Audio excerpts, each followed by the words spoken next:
Ito yung sasakyan natin. Hindi natin na-start ng isang buwan. I-start natin. Okay, start natin. Walk pa rin. Kahit na matagal na hindi na-start, galing pa rin siya. Hindi nagbabago.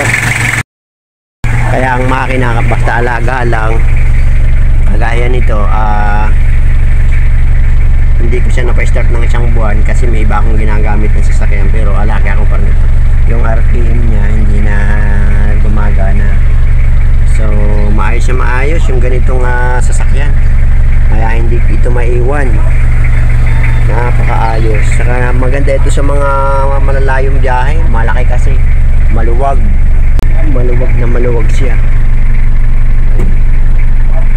Meron siyang stoplight doon sa pinakagitna niya. Sobrang lakas pati ng aircon ito. Kaya ito yung isa sa pinakamatibay na ginawa ng Toyota. Hindi masira-sira hanggang ngayon. Buhay na buhay pa rin. At sobrang tibay nitong ganitong makina. Okay, thank you.